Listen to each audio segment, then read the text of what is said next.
எழுதின சுசேஷம் 5ஆம் அதிகாரம் 13வது வசனத்தை சொல்ல சொல்ல வாசித்து உதவி செய்தால் அது மிகவும் நல்லது. அது உறுதிப்படுத்துவதற்கு அது ஒரு நல்ல ஒரு சந்தர்ப்பம். வாசிப்போம்.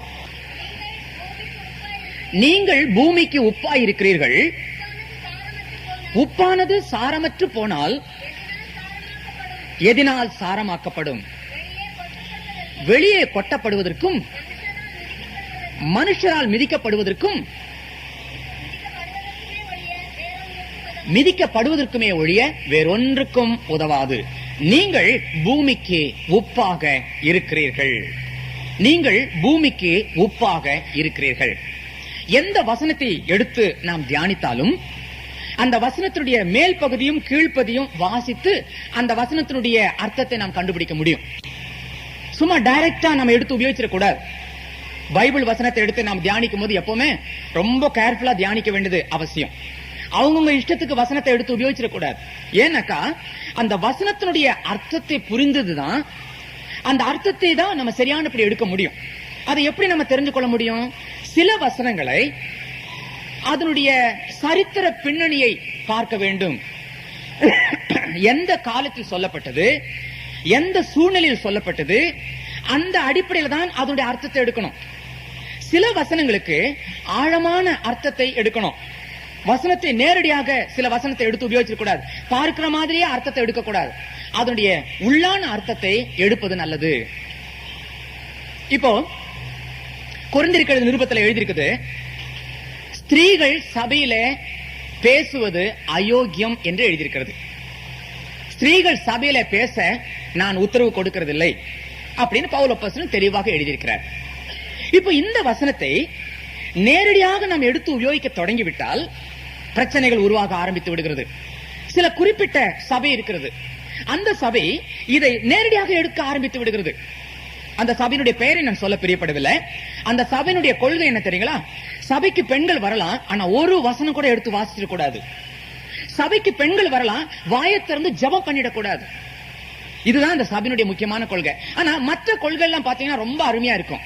என்னுடைய ஆரம்ப கால நான் ரட்சிப்பின் அனுபவத்துல அனுபவிச்ச சமயத்துல நான் சிஎஸ்சி சபையா இருந்தா கூட, ஆனா அந்த குறிப்பிட்ட சபை தான் என்ன சரியானபடி ரட்சிப்புக்கு நேரா என்ன வழி நடத்தினது.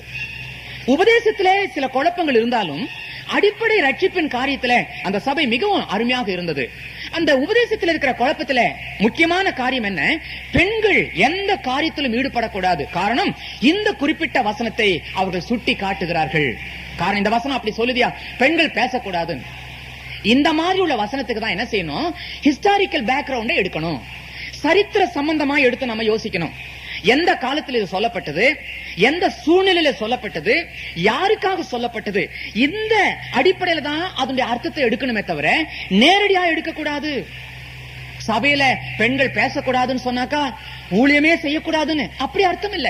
அப்படி இருக்குமானா யோவேல் தீர்க்கதரிசியுடைய புத்தகத்துல ஆவியானவர் சொன்னாரே, அந்த காலத்துல நான் ஊழியக்கார் மேலும் ஊழியக்காரிகள் மேலும் என்னுடைய ஆவியை ஊற்றுவேன் என்று தெளிவாக சொல்லியிருக்கிறார். அதே காரியத்தை அப்போஸ்தலர் நடவடிக்கைகளில் பேதுரு சுட்டி காண்பிக்கிறார். ஊழியக்காரர்கள் மேலும் ஊழியக்காரிகள் மேலும் என்னுடைய ஆவியை ஊற்றுவேன் என்று சொன்ன தேவன் அப்படியே ஊற்றுகிறார். அப்போஸ்தலர் நடவடிக்கைகளிலும் ஏராளமான ஊழியக்காரிகளை நாம் பார்க்கலாம். ஆகவே பெண்கள் ஊழியத்துல மிகப்பெரிய பொறுப்பு உண்டு. திருச்சபைக்கு பெண்கள் மிக மிக அவசியம். அநேக இடங்களிலே சுவிசேஷம் அறிவிக்கின்ற இடத்துல ஆண்கள் போக முடியாத இடங்களிலே பெண்கள் சென்று சுவிசேஷம் அறிவிக்கும் போது ஏராளமான ஆத்துமாக்களை ஆண்டவருக்கு நேராய் வழிநடத்த முடிகிறது. ஆகவே இந்த பெண்கள் ஊழியம் வேத புத்தகத்தின் அடிப்படையில மிக மிக முக்கியமானது, அது உண்மையமானது. உங்களை நான் ஒரு கேள்வி கேட்கிறேன், யாருக்காவது ஞாபகம் இருக்குமானா சொல்லுங்க. புதிய ஏற்பாட்டின் பகுதியில முதல் பெண் ஊழியக்காரி யார்? யாருக்காவது ஞாபகம் இருக்குமா? நீங்க சொல்லலாம். ஞாபகம் இருக்குதா? இல்ல, சமாரியா ஸ்திரீ தான் நிறைய பேர் சொல்றீங்க. ஆனா இல்ல, ஒரே ஒரு பெண் உண்டு. முதலாவது பெண் லூக்கா எழுதின சுவிசேஷம் 2ஆம் அதிகாரம் 38வது வசனத்துல அன்னாள் என்கிற விதவை, அவதான் முதல் ஊழியக்காரியாக இருந்தா. ஆண்டவருடைய ஆலயத்துக்குள்ள அவள் அதிக நாட்கள் காத்திருந்தா. ஏறக்குறைய 84 வயசு வரைக்கும் வெளியவே வரல. அவள் விதவையானதுனாலே அவளுக்கு சரியான ஒரு சந்தோஷமும் சமாதானமும் ஏற்படல. ஆகவே தேவாலயத்திலேயே அவள் தன்னை அர்ப்பணித்து அப்படியே இருந்தாள். அவள் தேவாலயத்தில் இருந்தா கூட ஒரு உண்மையான ஒரு சந்தோஷத்துக்காக அவள் காத்திருந்தாள். அந்த சந்தோஷம் எப்ப வரும்? அதே தேவாலயத்துக்குள்ள இன்னொரு பக்கத்துல ஒரு வயசான ஒருத்தர் இருக்கிறாரு. அவருடைய வாழ்க்கையில தீர்க்க தரிசனம் என்னன்னாக்கா, அவர் ஒரு ரட்சிப்பின் சந்தோஷத்தை அவர் கண்ணால பார்க்க போகிறார். அதற்கு பிறகு அவருக்குள்ளே ஒரு பெரிய சந்தோஷம். அதுக்கு பிறகுதான் அவருடைய ஆயுசு முடியும்ன்றது அந்த காலத்துல எல்லாருக்குமே தெரியும். ஆகவே அந்த பெரிய மனுஷரும் கூட உயிரை பிடிச்சுக்கிட்டு காத்துட்டே இருக்கிறார். அப்ப இவருடைய உள்ளத்துக்குள்ள என்ன, அவருக்கு ஒரு சந்தோஷம் என்றைக்கு வருகிறதோ அன்றைக்கு எனக்கும் அந்த சந்தோஷம் வரலாம். ஆகவே ஒவ்வொரு நாளும் அவள் காத்திருந்தாள். ஒரு நாள் வந்தது, இயேசு கிறிஸ்துவை குழந்தையாக மரியாளும் யோசேப்பும் அங்கு எடுத்துக்கொண்டு வருகிறார்கள்.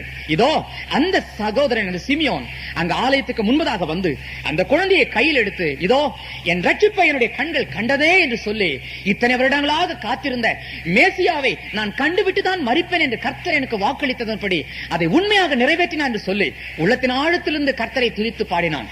இந்த சத்தத்தை கேட்டு, இந்த சந்தோஷ வார்த்தைகளை கேட்டு இந்த சகோதரியும் ஓடி வந்து பார்க்க, அந்த இயேசு பாலகனை தன்னுடைய இருதயத்துக்குள் ஏற்றுக்கொண்டவளாய் உடனே என்ன செய்தாள்? இதுவரைக்கும் 84 வருஷக்கும் வெளியே போகாத அவள் இப்பொழுது ஆலயத்தை விட்டு வெளியே வந்து காத்திருந்தவர்களுக்கு, அன்றைக்கு எருசலேமிலே மேசியா வரப்போகிறார் என்று ஒவ்வொரு நாளும் காத்திருந்தார்களே, அந்த மக்களுக்கு காத்திருந்தது போதும், மேசியா வந்து விட்டார், இயேசு வந்து விட்டார், நம்முடைய பாவங்களிலிருந்து மீட்பதற்காக இதோ தேவகுமாரன் பிறந்து விட்டார் என்கிற அந்த சந்தோஷ செய்தியை எல்லாருக்கும் அறிவித்தாள். முதலாவது சுவிசேஷ ஊழியத்தை செய்த சகோதரி. ஆகவே பெண்கள் ஊழியத்திலே ஆரம்ப நாட்களிலேயே பங்கு பெற்றிருக்கிறார்கள். கர்த்தர் அதை அங்கீகரித்திருக்கிறார். ஆனால் ஒரு சிறு குழப்பம் உண்டு திருச்சபையில. மேய்ப்பராக பெண்களை ஆக்கும் நிகழ்ச்சிகள் இப்பொழுது தமிழ்நாட்டிலே வர தொடங்கிவிட்டது. வேற எந்த டயசிஸிலும் இல்ல, ஒரு குறிப்பிட்ட மெட்ராஸ் டயசிஸ்ல அநேக காரியத்தில புரட்சி உண்டு பண்ணின சில பொறுப்பாளர்கள் இந்த விஷயத்திலும் கூட புரட்சி உண்டு பண்ணிவிட்டார்கள். பெண்களை குருவாக ஆர்டினேஷன் கொடுத்து திருச்சபையில திருவிருந்து பரிமாறவும் சபையை நடத்தவும் அவர்களுக்கு பொறுப்பை கொடுத்தார். இதை குறித்து இப்பொழுது விஷயங்கள் சென்னை ஹைகோர்ட்டிலே நடந்து கொண்டிருக்கிறது.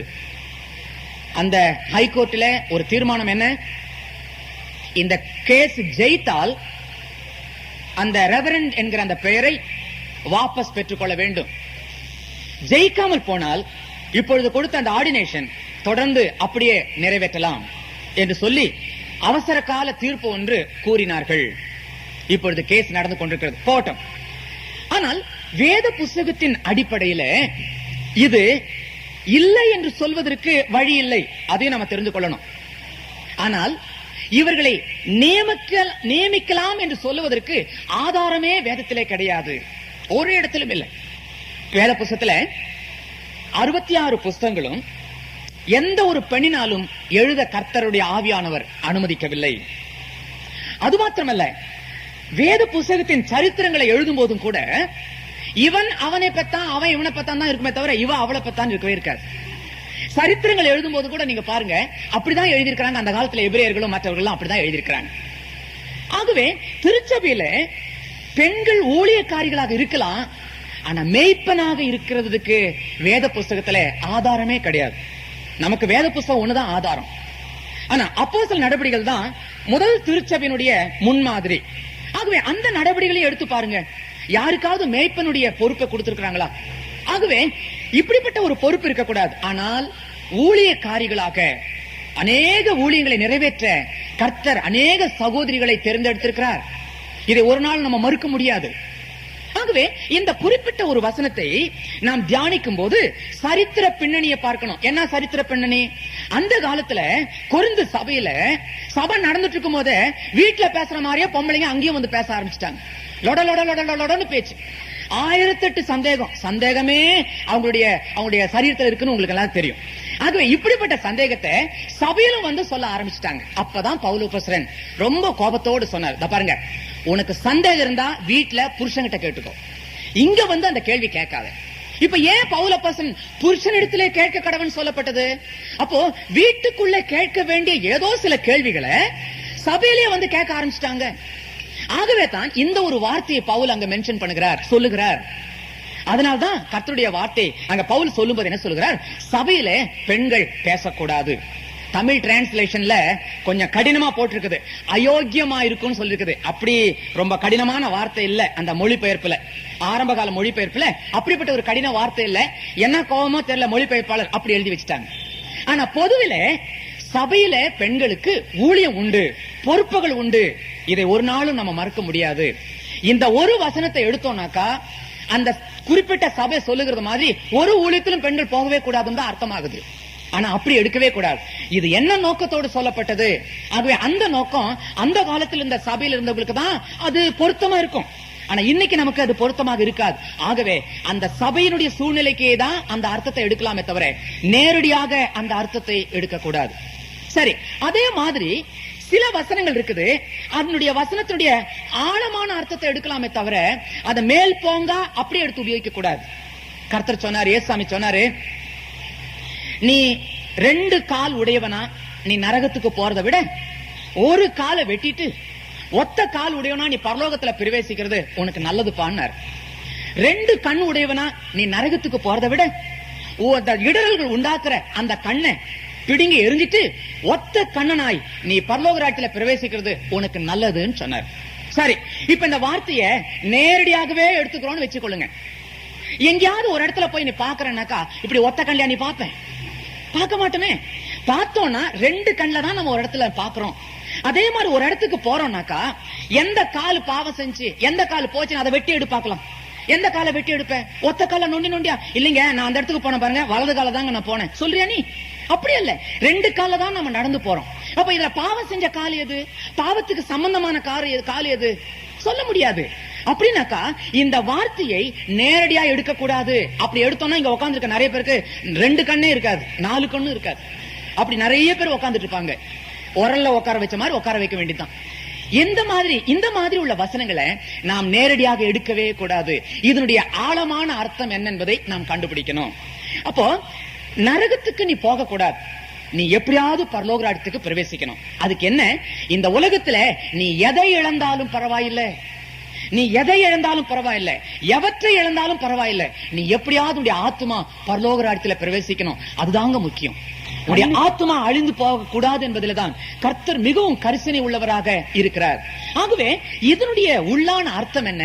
உன் ஆத்மா பரலோக ராஜ்யத்தில் பிரவேசிப்பதற்கு இந்த உலகத்துல எந்த தடைகள் இருந்தாலும் சரி, அவைகளை கர்த்தருக்கு என்று சொல்லி நீ தியாகம் பண்ணி நீ பரலோக ராஜ்யத்தில் பிரவேசிப்பது உனக்கு நல்லது, உனக்கு நல்லது. இப்படி இந்த வசனத்தை நாம ஆழமான அர்த்தத்தை தான் நம்ம எடுக்கணுமே தவிர மேலாக எடுத்து உபயோகிக்கவே கூடாது. சில வசனம் இருக்குது, பாவம் செய்யாதிருப்பாயாக. இதுக்கு ஆழமான அர்த்தத்தை தேடிக்கிட்டே இருக்க வேண்டாம். பாவம் செய்யாதனா பாவம் செய்யாத, அவ்வளவுதான். இப்படி எந்தெந்த வசனத்தை எப்படி அர்த்தம் எடுக்கணும், எந்தெந்த வசனத்தை எப்படி தியானிக்கணும்ன்றத முதல்ல நம்ம தெரிந்து கொள்ளணும். ஆகவே தான் ஒவ்வொரு நாள் பைபிள் ரீடிங் சமயத்திலும் கூட ஜபத்தோடு கூட அந்த வசனத்தை வாசிக்கிறது நல்லது. இன்னைக்கு நிறைய பேருக்கு பைபிள் வாசிக்கிறதே கிடையாது. சிலருக்கு வசதியா இருக்கிறதுக்கு தான் கேலண்டர்ல வசனம் எழுதி போட்டுறாங்க நிறைய பேர். அது நல்லதுதான், அந்த வசனத்தை எடுத்து அன்னைக்கு நீ தியானிக்கலாம். ஆனா அது பைபிள் ரீடிங் ஆகாது. தினசரி காலையிலும் அல்லது மாலையிலும் நீ பைபிளை எடுத்து திறந்து வாசிக்கிறதும் வாசித்து தியானம் பண்ணுகிறதும் உனக்கு நல்லது. சிலருக்கு பைபிள் ரீடிங் உண்டு, ஆனா மெடிடேஷன் கிடையாது. பைபிள் ரீடிங் வேற, மெடிடேஷன் வேற. பைபிள் ரீடிங்னா சும்மா வாசிச்சே போறது, அதுல ஒரு பிரயோஜனம் இல்ல. கடமைக்கு வாசிச்ச மாதிரி இன்னைக்கு அவசரமா வாசிட்டாங்க, ரைட் போயிட்டேன், அதுல ஒரு ஆசீர்வாதம் கிடையாது. வாசித்த பகுதியை மெடிடேட் செய்யணும், தியானிக்கணும், அதுதான் ரொம்ப முக்கியம். அப்படிப்பட்ட ஒரு தியானத்துக்கு ஒரு ஒழுங்குமுறையை நாமளே வச்சுக்கலாம். அதுக்கு ரூலே கிடையாது. இப்படி நம்முடைய வசதிக்கு ஏத்த வைக்கலாம். இப்ப நானா இருந்தேனாக்கா என்னுடைய ஒழுங்குமுறைனா பழைய ஏற்பாட்டுல இருந்து ஒரு அதிகாரம், புதிய ஏற்பாட்டுல இருந்து ஒரு அதிகாரம், நேரம் கிடைச்சதுன்னா சங்கீதத்திலிருந்து ஒரு அதிகாரம், இப்படி ஒரு நாளைக்கு இந்த அதிகாரங்களை வாசிச்சு அதை நான் தியானிக்க ஆரம்பிக்கிறேன். அதுலதான் கர்த்தர் நம்மோடு பேசுகிறத நம்ம நல்லா பார்க்கலாம். இன்னைக்கு நிறைய பேரு ஏதாவது ஒரு காரியத்துக்கு கர்த்தருடைய வார்த்தையை தெரிஞ்சுக்கணும்னாக்க என்ன செய்யறாங்க தெரியுமா? கண்ணை இறுக மூடி ஜெபம் பண்ணிட்டு பைபிளை திறந்து ஒரு விரலை வச்சு நேரா ஒரு வசனத்து மேல ஒரு குத்துவாங்க, அவ்வளவுதான். அப்புறம் கண்ணை திறந்து பார்ப்பாங்க, இன்னைக்கு கர்த்தர் காமிச்ச வசனம் அதுதான். அப்படி கர்த்தர் ஒரு நாளும் பேசவே மாட்டார். அந்த விதத்துல நீங்கள் தயவு செய்து செயல்படுத்த வேண்டாம். அது சரியான முறை அல்ல, அது பிழையான ஒரு வழி. அப்போ கர்த்தர் எப்படி நம்ம இடத்துல பைபிள் வசனத்தின் மூலமா பேசுறாரு? ஒவ்வொரு நாள் காலையிலும் நீ இந்த பைபிள் ரீடிங்காக, மெடிடேஷனுக்காக பைபிளை திறந்து நீ வாசிக்கிற பாரு, அதிலேயே கர்த்தர் உன்னோடு பேசுகிறதை நீ பார்க்கலாம். ஒருவேளை அதை வாசிக்கிறதுக்கு முன்னாடி என்ன செய்யணும், ஒரு ஜெபத்தை நீ செய்வது உனக்கு நல்லது. ஏன்னா சும்மா வாசிச்சா இந்த ஊன கண்ணுக்கு, இந்த சரீர கண்ணுக்கு சரியானபடி அதனுடைய அர்த்தத்தை விளங்கிக் கொள்ளவே முடியாது. மனுஷ புத்தியில அதை விளங்கிக் கொள்ள முடியாது. ஏன்னா அது ஒரு சமுத்திரம், அதனுடைய ஆழத்தை யாருமே இன்னும் கண்டுபிடிச்சதே கிடையாது. ஆகவே பரிசுத்தாவினுடைய உதவி கொண்டுதான் ஒவ்வொரு நாளும் அதை தியானிப்பது உனக்கு நல்லது. அதுக்காக என்ன செய்யணும், பைபிளை திறக்கிறதுக்கு முன்னாடி ஒரு ஜெபத்தை நாம செய்யறது நல்லது. சாதாரணமா ஒரு சுருக்க ஜெபத்தை நம்ம செய்து கொள்ளலாம். ஆண்டவரே, வாசிக்க போற இந்த பகுதியின் மூலியமாக இன்றைக்கு நீர் என்னோடு என்ன பேச வேண்டும் என்று நினைக்கிறீரோ தயவுசெய்து அதை பேசும் சுவாமி, நான் புரிந்து கொள்ள எனக்கு கிருபை செய்யும் என்று சொல்லி ஜெபித்து அந்த பைபிளை திறக்கலாம். நாங்க சின்ன பிள்ளையா இருக்கும் போது அப்படி பைபிள் ரீடிங்க்கு எங்க வீட்டுல பாட்டு கத்து கொடுத்தாங்க. ஜெபத்துக்கு பதிலா ஜெபத்தையே பாட்டாக பாடி அப்புறம் பைபிள் வாசிக்கிறது. குடும்ப ஜெபத்தின் சமயத்துல நாங்க அப்படிதான் செய்வோம்.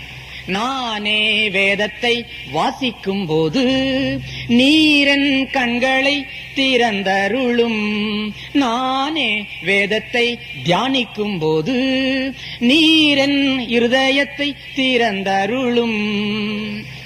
அப்படி ஒரு சின்ன ஜெபத்தை வரிசையா அந்த பாட்டிலேயே பாடிட்டு உடனே பைபிளை திறந்து தியானிப்போம். அதுதான் சரியான தியானம். அப்பதான் ஆவியானவர் நம்மோடு கூட பேசுவார். அப்ப பழைய ஏற்பாட்டின் சங்கதியில உனக்கு புரியாத ஒரு பகுதி வந்துருச்சு, நாளாகம பாகம் வந்துருச்சுன்னு வச்சுக்கோங்க. அதை படிக்கும் போது உங்களுக்கு சரியா புரியவே இல்லை, ரைட், உடனே ஆண்டவர்கிட்ட சொல்லலாம், ஆண்டவரே இன்னைக்கு வாசிச்ச இந்த பகுதியில எனக்கு ஒன்னும் புரியல சுவாமி, இப்ப புதிய ஏற்பாட்டின் பகுதியை வாசிக்க போறேன், இதன் மூலியமாவது இன்றைக்குரிய செய்தியை நான் தெரிஞ்சுக்கொள்ள எனக்கு கிருபை செய்யும். புதிய ஏற்பாட்டின் பகுதியை திறந்து வாசிப்பார். நிச்சயமா கர்த்தர் ஏதாவது ஒரு வசனத்தின் மூலியமாய் உன்னுடைய இருதயத்தோடு கூட நீ பேசுகிறதை நீ பார்க்கலாம். இப்படிதான் கர்த்தர் பேசுகிறதை நாம் கேட்க முடியும். ஜெபம் என்று சொல்லுகிறது நாம் கர்த்தரோடு பேசுகிறது, வேத வாசிப்பு என்று சொல்லுகிறது கர்த்தர் நம்மோடு கூட பேசுகிறது. இந்த ரெண்டும் மனுஷனுக்கு மிகவும் இன்றியமையாதது. அதுக்காகத்தான் நேத்தே நான் சொன்னேன், காலையில கொஞ்சம் நேரத்தோடு எந்திரிச்சு ஜெபத்துக்கும் மெடிடேஷனுக்கும் கொஞ்சம் டைம் கொடுங்க. ஆத்திரம் இல்லாம, அவசரம் இல்லாம கர்த்தருடைய மெல்லிய சத்தத்தை அதன் மூலியமா நீங்க நல்லா கேட்க முடியும். அப்படி பைபிள் வாசிக்கும் போது கர்த்தர் ஒவ்வொரு வசனத்தினுடைய அர்த்தத்தையும் ஆவியானவரே உனக்கு சொல்லி கொடுக்கிறதை நீ நல்லா பார்த்து கொள்ளலாம். ஆகவே இப்படித்தான் வசனத்தை நாம் தியானிப்பது நமக்கு நல்லது. இப்படி எந்த ஒரு மனுஷனுக்கு காலையில வசனத்தை வாசித்து தியானிக்கிறானோ ஒவ்வொரு நாளும் ஒரு புது பிரசங்கத்தை அவன் நல்லா தயார் பண்ணலாம். ஆமா, மற்றவர்களுக்கு அதை சொல்லிக் கொடுக்க அந்த காலை தியானமே ஒவ்வொரு பிரசங்கமாக அது தயாராயிடும். அப்படிப்பட்ட ஒரு தியானம் நமக்கு மிக மிக முக்கியம். கர்த்தர் அதன் மூலியமாய் கர்த்தர் நம்மோடு கூட நிச்சயமாய் திட்டவட்டமாய் அவர் பேசுவார். இந்த வசனத்தை கூட நம்ம எப்படி எடுக்கலாம், இதுக்கு முன்னாடியும் பின்னாடி உள்ள வசனத்தை நம்ம கொஞ்சம் வாசிக்கணும்.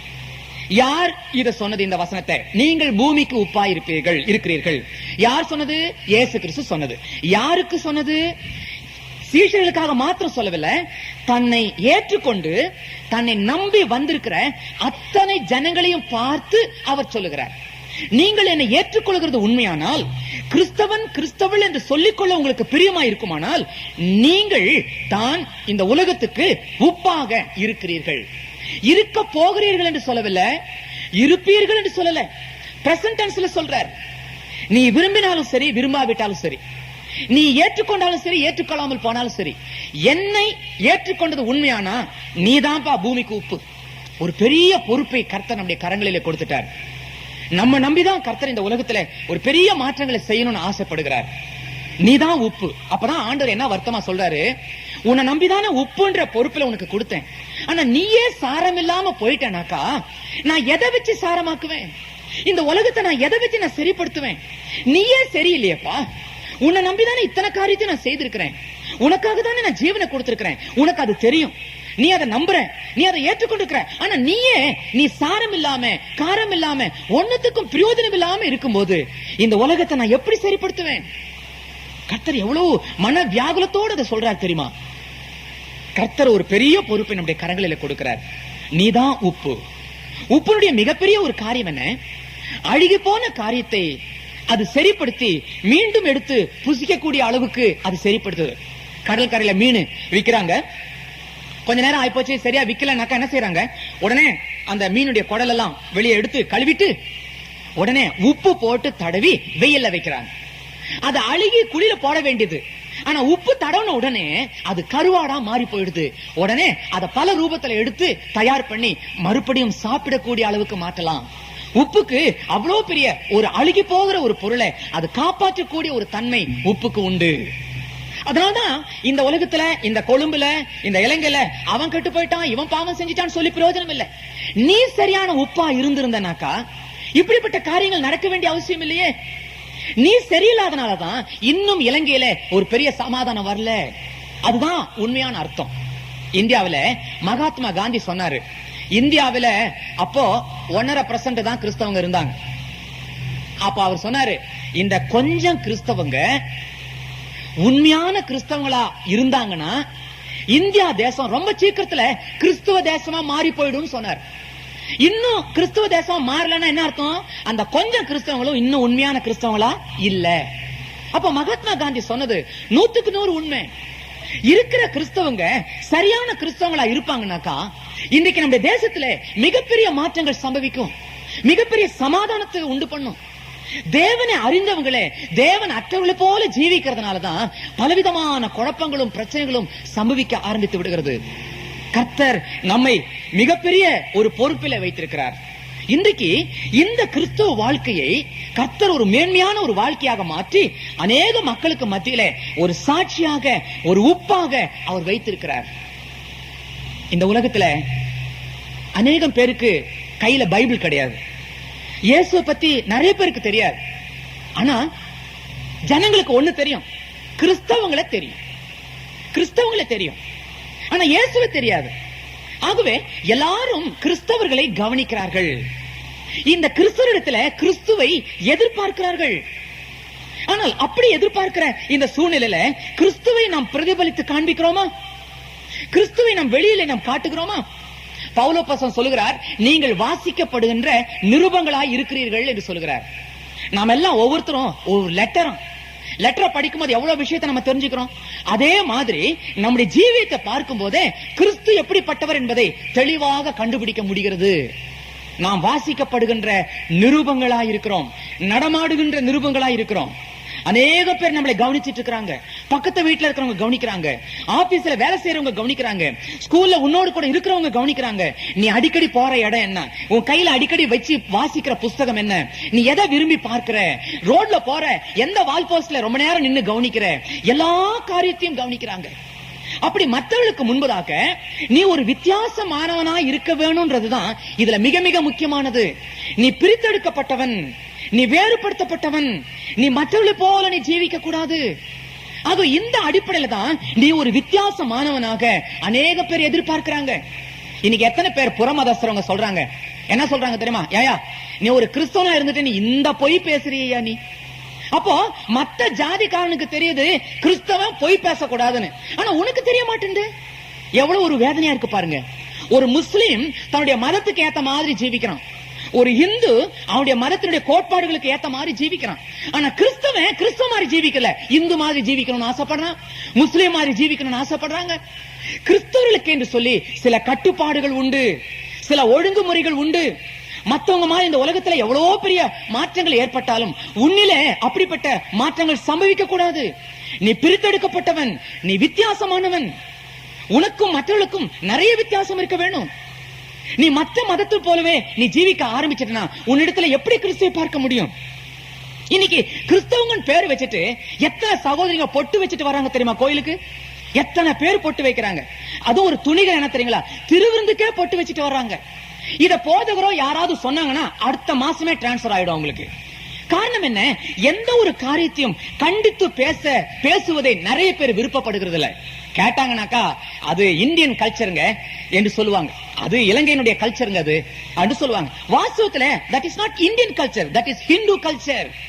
அது இந்துக்களுக்கு உரிய ஒரு கல்ச்சர், அது இந்துக்களுக்கு உரிய நாகரிகம், அது கிறிஸ்தவ நாகரிகம் அல்ல. இந்துக்களுக்கு என்று சொல்லி சில ஒழுங்குமுறைகள் உண்டு.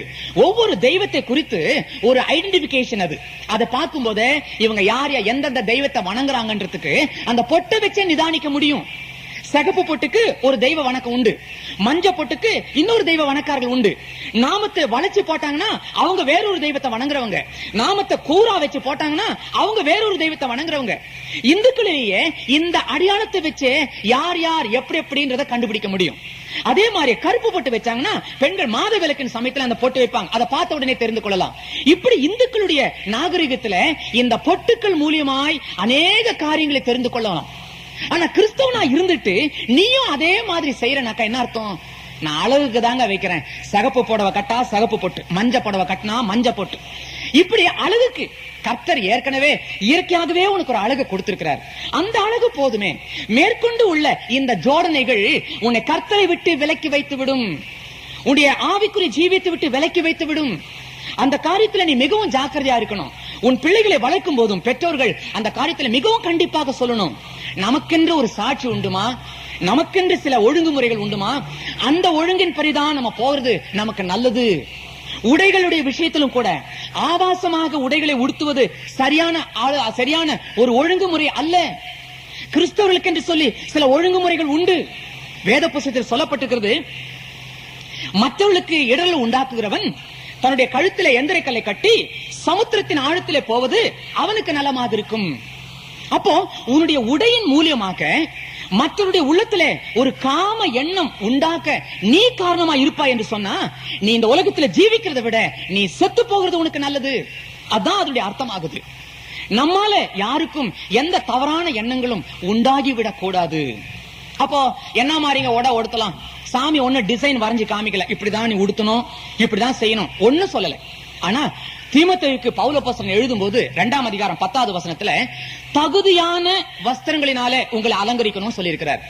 தகுதியான மலையாள புத்தகத்துல அந்த வார்த்தைக்கு யோக்கியமாയിട്ടുള്ള வஸ்திரங்களை உடுத்துவின் அப்படின்னு எழுதியிருக்குது. யோக்கியமான வஸ்திரம், தகுதியான வஸ்திரம்.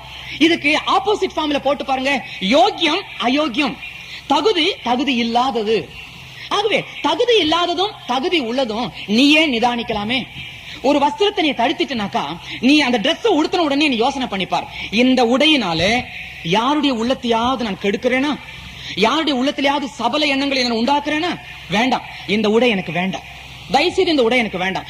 எவ்வளவு விலை உயர்ந்த உடையா இருந்தாலும் நான் தயவுசெய்து அது போடவே கூடாது.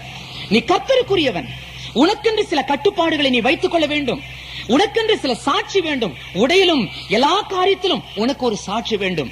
ஆகவே அருமையானவர்களே, சும்மா பேருக்கு கிறிஸ்தவங்கன்னு வச்சுட்டு மத்தவங்க மாதிரியே ஜீவிக்க நம்ம தொடங்கிட்டோம்னாக்கா அப்புறம் மத்தவங்களுக்கு நமக்கும் என்ன வித்தியாசம் இருக்குது பாருங்க. திருமண காரியத்திலும் கூட அநேக இடத்துல வீடு பிரதிஷ்டை, திருமண காரியங்கள் இதெல்லாம் பாத்தீங்கன்னா இந்துக்கள் மாதிரியே சில ஒழுங்கு முறைகளை கிறிஸ்தவங்களும் கை கொள்றாங்க. தமிழ்நாட்டுல நாகர்கோயில்ல ஒரு கல்யாணத்துக்கு என்ன கூப்பிட்டு இருந்தாங்க. சாதாரணமா நான் எப்பவுமே கல்யாணத்தெல்லாம் போய் பிரசங்கம் பண்றதே கிடையாது. ஏன் தெரியுங்களா? என்ன பிரசங்கம் பண்ணாலும் யார் கேட்க போறா? எல்லாம் அவங்க சமயக்கட்டுக்கும் அதுக்கும் இதுக்கும் ஓடிட்டு தான் இருப்பாங்க. ஆகவே யாரும் அந்த பிரசங்கத்தை கேட்க மாட்டாங்க. ஆகவே எனக்கு அதை சொல்றதுக்கும் பேசுறதுக்கும் எனக்கு அவ்வளவு இஷ்டமே கிடையாது. ஆகவே எனக்கு எந்த கல்யாணத்துல போறதுக்கு விருப்பம் கிடையாது. ஆனா அந்த குறிப்பிட்ட அந்த குடும்பம் எங்களுடைய குடும்பத்தோடு கூட நெருங்கின ஒரு நட்பு இருந்தது. அவங்க ஊழியக்காரருடைய குடும்பமா இருந்தது. ஆகவே அந்த குடும்பத்துல போய் அந்த கல்யாணத்துல கலந்து கொள்ளணும்னு எங்க மனைவியும் வீட்லயும் சொன்னாங்க. ஆனா எனக்கு நேரம் இல்லை. ஆகவே நான் அவங்க முன்னாடி எழுதிட்டேன், உங்க கல்யாணத்துக்கு, உங்களுடைய மகளுடைய கல்யாணத்துக்கு என்னால வர முடியாதுங்க, தயவுசெய்து மன்னித்து விடுங்க என்று சொல்லி நான் இப்பவே நான் வாழ்த்துகிறேன்னு சொல்லி வாழ்த்தி லெட்டர்லாம் எழுதி போட்டுட்டேன். நான் கேரளாவில் திருவனந்தபுரம்ன்ற இடத்துல நான் என்னுடைய பத்திரிகையினுடைய மலையாள டிரான்ஸ்லேஷனுக்காக நாங்க போறேன். அப்ப என்னுடைய மனைவி சொன்னாங்க, ஏங்க திருவனந்தபுரம் தான் நீங்க போறீங்க, அங்கிருந்து நாகர்கோயில் 2.5 மணி நேரம் தான் பஸ் பிரயாணம், காலையில அந்த திருமணத்தை முடிச்சிட்டு ஏன் நீங்க உங்க வேலையை கவனிச்சு கூடாது? இது நல்ல ஐடியா தானே, சரி அப்படி நான் ட்ரை பண்ணி பாக்குறேன். ஆனா எல்லாரும் என்ன பிடிச்சுக்குவாங்களே, நான் வந்துட்டேன்னு தெரிஞ்சுட்டாக்கா என்ன லேஸ்ல விட மாட்டாங்களே. நீங்க கோயில மாத்திரம் தலை காமிச்சிட்டு அப்படி யாருக்கு தெரியாம வந்துருங்க. ரைட், அது நல்ல யோசனை. அப்படிதான் நினைச்சிட்டு போனேன். அப்புறம் எல்லாருமே என்ன பிடிச்சிட்டாங்க. கோயிலுக்கு போய் அந்த ஆறால கலந்துட்டு வரணும்னு நினைச்சேன். ஆனா எல்லாருடைய கண்ணிலையும் பட்டுட்டேன். அது மாத்திரமல்ல, அந்த பெண்ணுடைய தகப்பனார் என்னிடத்துல வந்து, ஐயா நீங்க வந்தது ரொம்ப சந்தோஷம், நீங்க வரமாட்டீங்கன்னு தான் நாங்க நினைச்சிட்டு இருந்தோம். ஆனா வந்தது எங்களுக்கு பெரிய ஒரு கௌரவம். ஆகவே ஏதாவது 2 வார்த்தை நீங்க மனப்பந்தல்ல வந்து நீங்க பிரசங்கம் பண்ணிட்டு தான் போகணும். நான் சொன்னேன், கல்யாணத்துல பிரசங்கம் பண்ற வழக்கம் எனக்கு இல்ல. 2வது தலைக்கு மேல வேலை இருக்குது, தயவுசெய்து என்ன விட்டுடுங்க. இல்லைங்க, கண்டாயம். ஆனா எங்களுக்கு பல ப்ரோக்ராம் இருக்குது, பாட்டு இருக்குது, மற்றதெல்லாம் இருக்குது. அதெல்லாம் நிறுத்திடுறேன். உங்களுக்காக முதல் பிரசங்கம் நீங்க பண்ணிட்டு நீங்க உடனே கார்ல ஏறி போயிடலாம். சரி, அவருடைய நிர்பந்தத்தினாலே, கட்டாயத்தினாலே நானும் ஒத்துக்கிட்டேன். சரி என்று சொல்லி ஆராதனை நடக்குது.